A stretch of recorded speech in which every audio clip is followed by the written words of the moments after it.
Naj, congratulations. How good does that feel? Really pleased for my players. It's really nice to see a smile in the change room. We've obviously faced a fair bit over the last 5 weeks, and to see the smiles, the way, they just the togetherness that they had, it's pretty special. So yeah, pleased for the boys. Jackson Hastings. For yourself, Madge. Like, I know you're pleased for them. It's been 247 days since you guys last won, but we saw your emotion in the coach's box. You called me, yeah. Yeah, talk us through that.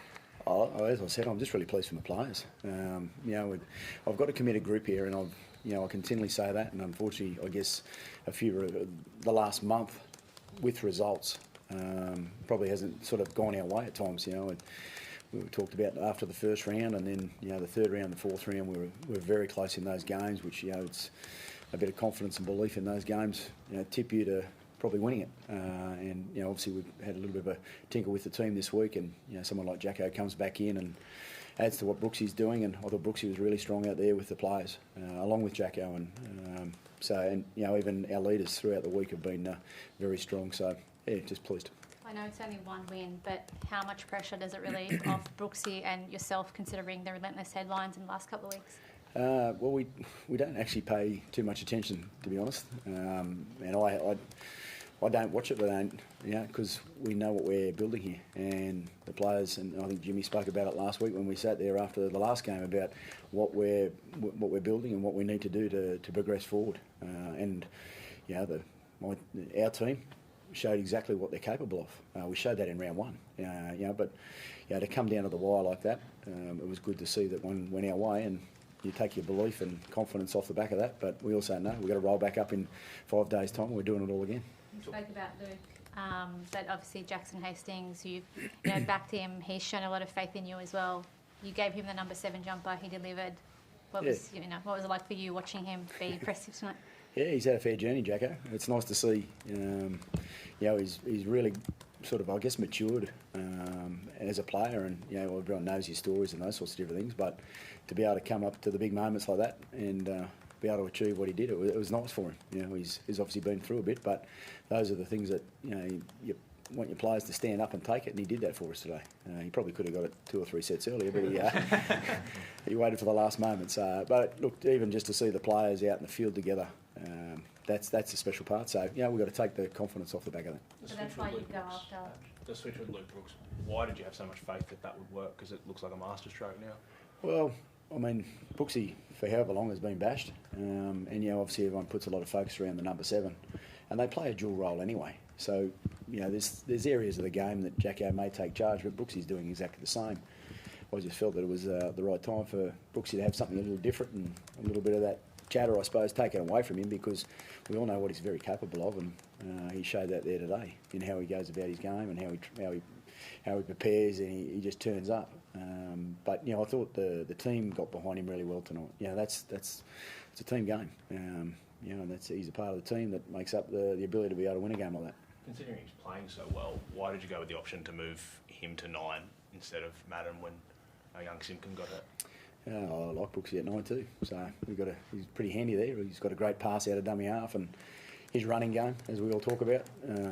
He understands the game so well about being able to find certain field positions to be able to play. So I thought Brooksy went in there and did a really good job for us. Is that something you consider? It looks like Simpkin might be a serious injury.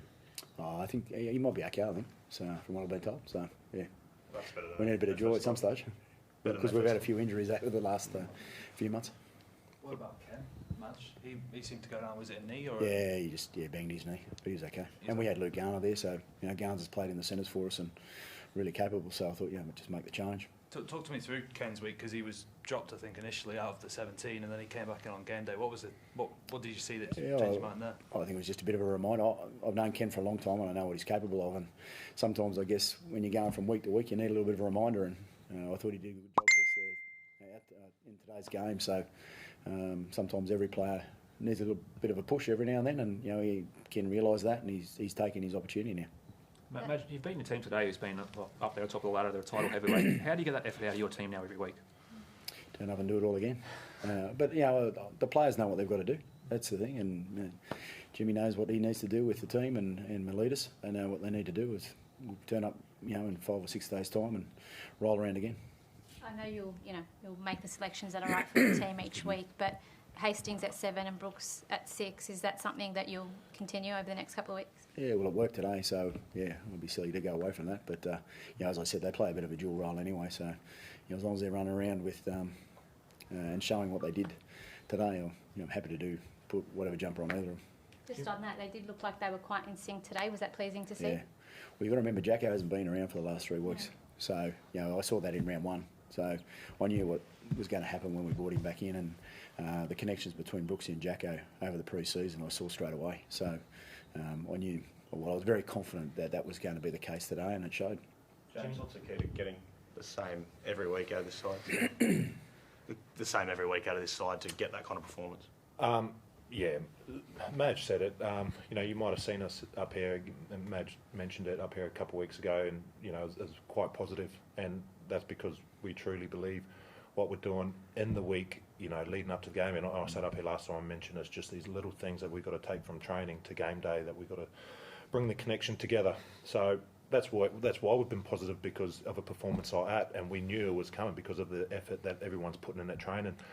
Now, to answer your question, the challenge is, we can't sit around all week and pat each other on the back and think how good we're going. We've got to double down on these things that we've been working on and go again. Jimmy, 20-all with 10 minutes to go there, right? What's the talk behind the goal line? Because a lot of people would assume that Parramatta was going and win the game after they scored that try with the momentum. What was going on behind the goal line there? Don't go away from our game plan. In the past, I think it might have been the Warriors game, we just try to pull a rabbit out of a hat, something that we haven't been doing at training. And we come up unsuccessful. So, that was just the chat, just putting the energy when we need it. We had a kick off there, defensive set, front load, and stick to the game plan. Just get the ball to our edges, move him around, get to a kick chase. That's basically it. Madge says it a lot. Footy's been around for 100 years. Not much change. It's just the effort areas. What was the emotion like at full time, mate, when you kicked that field goal for you on the field? Yeah, it was. Mate. Again, we've been pretty positive all week at training. We kind of knew we put that effort from training to the game, these sort of things will happen. So, we talk about wins and losses, and that's the game that we're in. And when, you need wins, but it's just that belief in the boys that we have, that the group players that we have. So, I guess it was like, it's about time. Now we can follow that belief up and keep going. Jimmy, Alex, Zane, or over 100 metres, how important is that? Yeah, That the forwards the forwards were excellent, which then obviously plays into Jacko and Brooks' game. I thought our forwards were really good today. They've obviously been working hard together and being able to build little combinations, and they really showed that. Like sometimes it might be a little tip on that just gives you a little bit more momentum down the field, and they've been working hard at that. Excuse me, in what Jimmy's been talking about, and that's our game. And it was good to see that they played with real confidence. I thought the boys were really positive in how they went about their game today, and they stayed at it, which is obviously the 80-minute question that everyone's asked when they play. Do you feel like that was close to a full 80-minute performance from you guys, or how do you rate that? We've got to make sure our discipline's sorted out, because that gives us more opportunities then to get our attack and the opportunities. I think they had more possession than us for quite a lot of the game, but if you're going to give away a lot of penalties, you don't have the ball. So our defence held up very strong at times as well when it was needed. So both sides of the game, there's areas that we'll always have a look at. What about Dane Laurie, Madge? Just some real effort plays there, and it looks like he's getting back to that form he was in last year. Yeah, well, he had a week in bed with getting over COVID, so I hope he doesn't want to claim that all the time. But he was great. He was, to be able to, I think he had a rower in his house, and he was rowing in his lounge room just to make sure he was ticking away, and that's the commitment of what the team's doing for each other. So to see Dane come out and play like that was really pleasing. Right across the board, I could give them all some form of rap about what they've been doing, and I'm like Jimmy that we've got to roll up and show that again. Did you get COVID pretty bad? No, I actually don't think he had a symptom, to be honest. So it's good. Did you get a chance to train with him, Madge, at all? Was he out of isolation for the captain's run yesterday? Yeah, he came out yesterday. Okay. Madge, I'm not sure if you remember, but Kelma Tuolangi was placed on report for a shot on Mitch Moses. Was there anything in that? What do you make I of had a that? look at that, and there's nothing in that one. No. But look, obviously we have to wait and see. But the speed of the game. If you look at it with the speed of the game and how it was played, look, he basically passed and dug into the line, and that's what halves are meant to do. I'd be pretty disappointed that if that was one of our halves, and he dug right in like that, and he didn't jump straight up. And that's what he did. You take on Souths next week. What's going to be the one key element this week to making sure that you can back up with another win next week? I'll tell you next week, and we'll work on that with the players.